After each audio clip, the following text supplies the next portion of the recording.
Welcome to the CryptoSec channel. In this channel, I discuss a number of different topics in cryptography and security that I've come across in my years of education. And today I want to talk about hash functions and hash commands. Hash functions are cryptographic functions.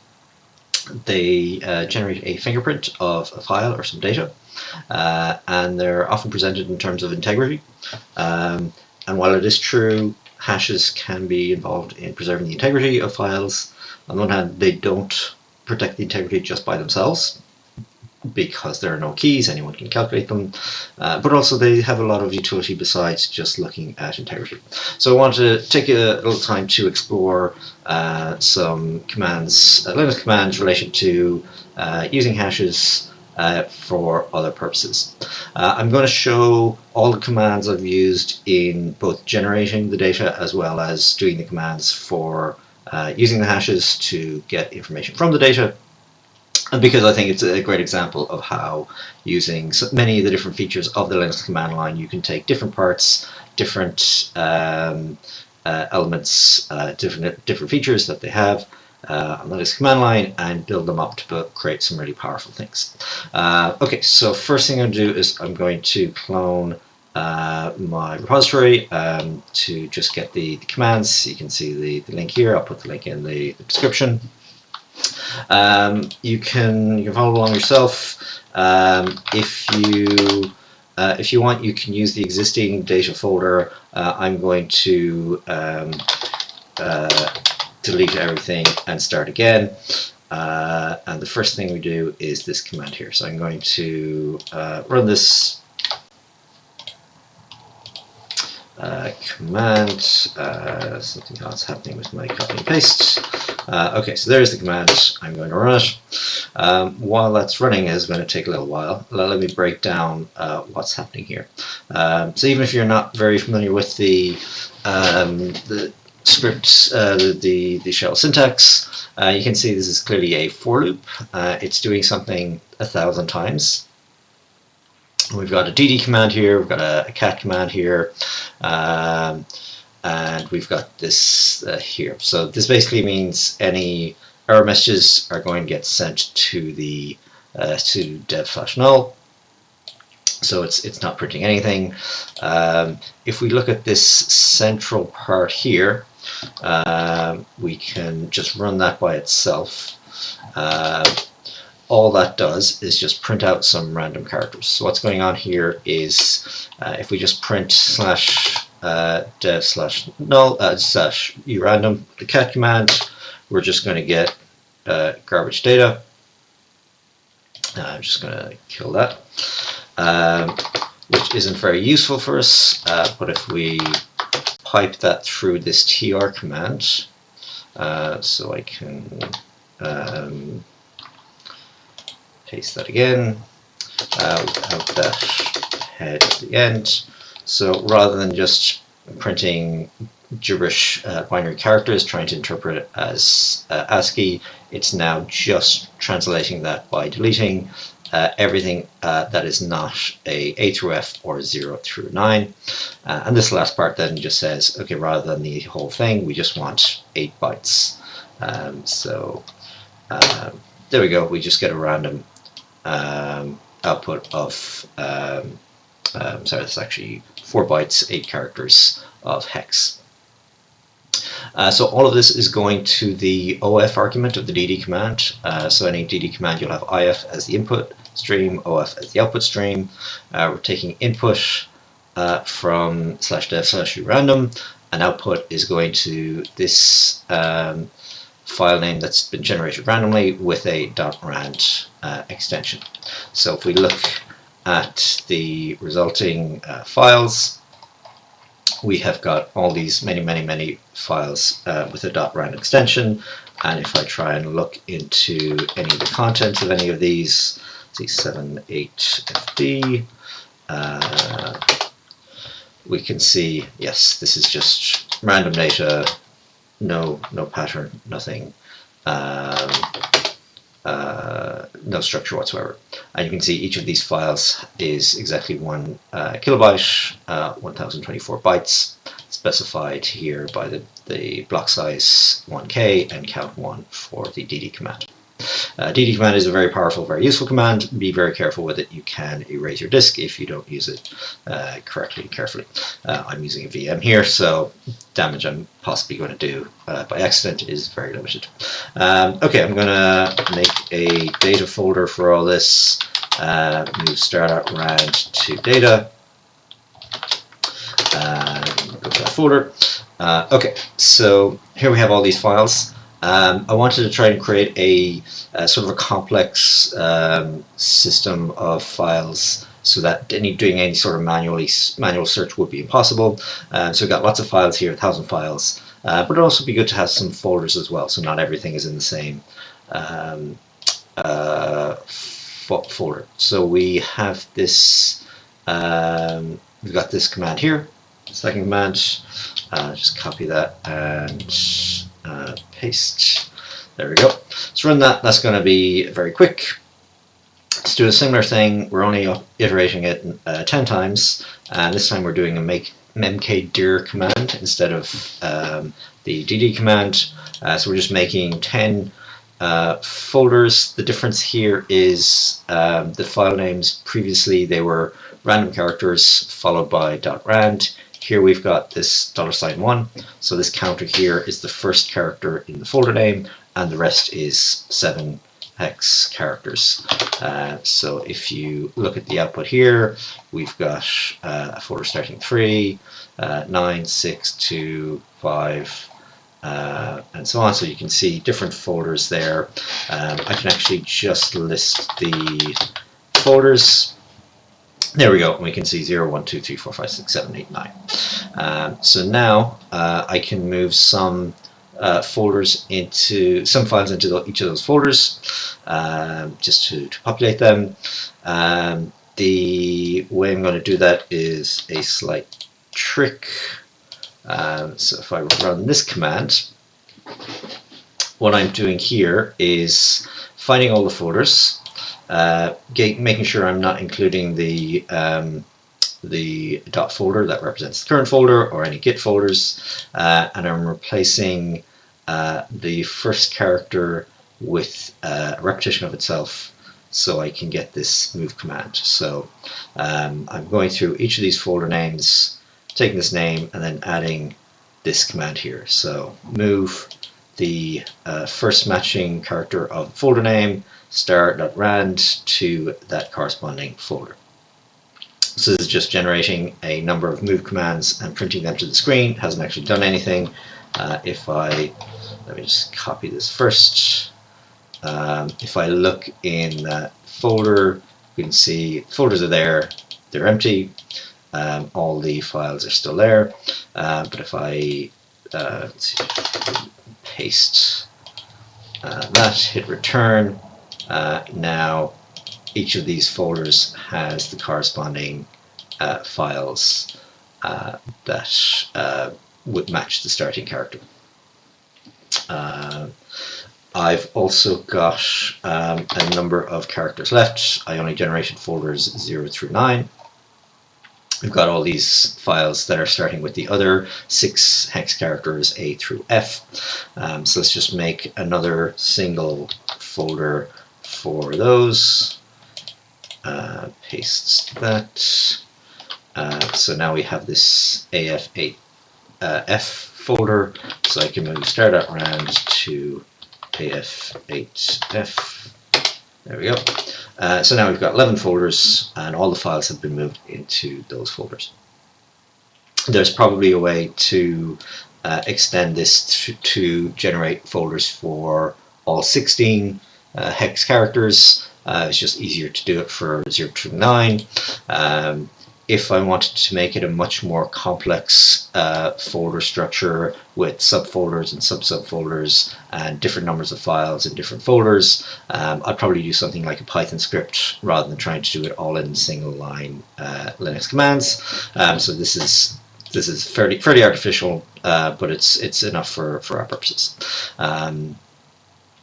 Okay, so now we can actually get to the hashing. So let's go to our folder. First command here.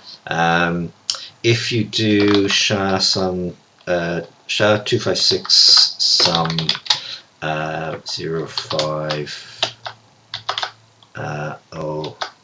Yep. So if we do a command like that, we can calculate a hash of a single file. SHA-256 sum comes with Linux by default.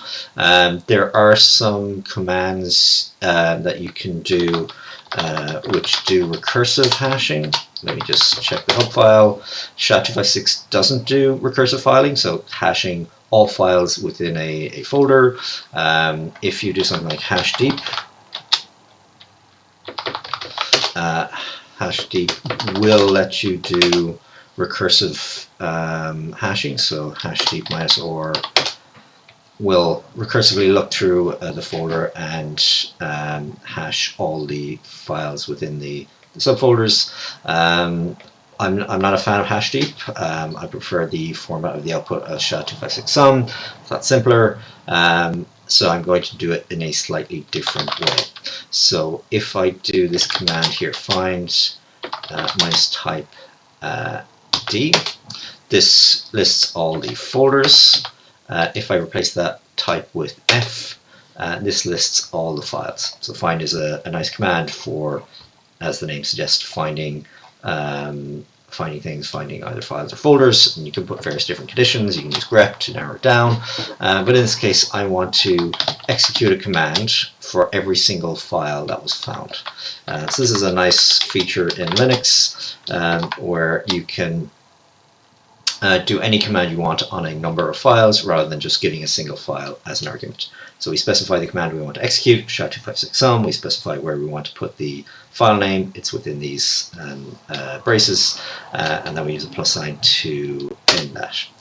So that will generate a hash of every single file in all these folders, and I can save that to allhashes.txt.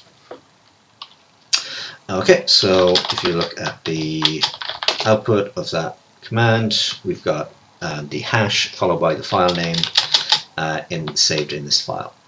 Now for what we want to do next is, suppose in through the normal use of these files, there are some duplicates created. So I'm going to copy and paste some files. I'm going to rename them. Let's call that 1.15. Let's do it again here. Copy that file, paste it into another folder, and rename that again. So in the normal course of any set of files, you might over time generate some duplicates, and these can be wasting storage. These can make things difficult to find. It can cause different people working on different files and lead to difficulties in then combining them, or changes being overwritten or ignored. So finding duplicates and dealing with them can be very useful. So if I run that command again, now I get a new set of hashes of all the files. What I can do is extract just the hashes from all those files. So if we look at the output of this command, only hashes, it is, as the name suggests, just the hashes of all those files. It's quite long. If you want to see how long the file is, you can use the wc-l command. So that's printing out the length. This is 1027 lines in this file. So if we sort that file, I'm going to save it as only hashes _s to indicate that it's sorted. What we can do then is use this unique -cd only hashes command. And this is a command that only works on sorted files, but it counts the number of duplicates. So the way I'm using it is specifically with the CD flags. If you ever want to understand what flags are doing, you look at the help. We can see it's counting the number of occurrences of any given line in that file, and the -d is we're only printing the duplicate lines. So if I run this command, only hashes S with just the C, we're going to get a very long output of all the files that are occurring. Most of them are occurring once, but if we add D, here we get just the files that occur more than once. So we've got 2 hashes, and we know these hashes are the hashes of duplicate files in this set of files. So we've determined the hash of the files. If we wanted to, for example, delete one of these duplicates or flag them that they're duplicate, having just the hash on its own isn't really useful. But if we use the grep command, so we could use cat to print all the hashes, and then use grep to search for one of these particular hashes. Here we get these are the 2 paths of the files that are duplicate, so we know that's where they're located. And we can do the same for the other one. Just delete all of this, and then grep for the other hash, and here we get the other 2 files. So these are the exact same files that have been duplicated. It is worth mentioning that this only works for exactly the same files. If one file has a different case, uppercase instead of lowercase, if there's a different in white space, in spaces or new lines, if there's any slight difference that just by looking at it you wouldn't think there's any difference. If there's an uppercase L in one and a lowercase l in one and uppercase I in another, they might look similar, but hashes will not work that way. They will look as different, so it won't catch anything that's similar. They need to be precisely exactly the same, byte by byte. Okay, so another thing we can do with these hashes is, suppose we had something like a malware detector that had flagged various different files as malicious. So I'm going to suppose that some random selection of these files are malicious. The shuffle command here just picks a random number of lines from the file you specify. Here I've specified to pick 4, just so that when we run this we're actually going to find some matches. If I have a malware malware of a malware file here. There we go, copied it here. I'm going to edit this malware file and paste in these new hashes. So if you're doing this yourself, you're going to want to copy your own hashes rather than trying to copy mine, in order to get something to match later on. So we sort the new malware, updated malware file. It is worth mentioning, just because the file is malware.txt, it is not dangerous at all. This is literally just a text file with some hashes. There is absolutely no chance of this malware.txt causing any damage. It is possibly would have been better being called as a signature database file, just to make sure no one gets concerned. But here we can, so we've sorted it into m2.txt, and I'm just going to rename m2.txt malware.txt. Okay, so we have our sorted malware.txt, which considered a repository of files we are concerned about. We've got a file with all the hashes of the text of the files that exist in our file system. If we want to find any match between the two, we have a command that will do exactly that. So if you look at the help file for COM, you can see you can use it to show files that appear in that are unique to one of those files. You can use it to show only files that are unique to the other, or what we're interested in, file lines that appear in both files. So we're not interested in columns 1 or 2. That's why we use the flag -12, and we give it the 2 files as input. This does require sorted files, so if you try to use this on files that are not sorted, you are not going to get the results you are hoping for. So let's try this command, and again we get the 4 hashes that we actually specified. They're in a different order. Obviously they're in the sorted order. If we wanted to find where these were in the file system, we can use our grep command, and I can use grep, and nope, didn't want to do that.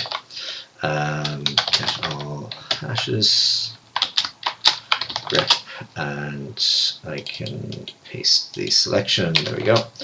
Anyway, we've found this file based on the hash is a match for one of the hashes in our malware database file. So that is a couple of neat tricks and a few helpful Linux commands that can allow you to do very interesting things with hashes that you might not be aware of. They are quite versatile, very useful, and being able to use them from the command line does really help a lot. Hope you've enjoyed this. I'll put a link to the GitHub page with all these commands in the description.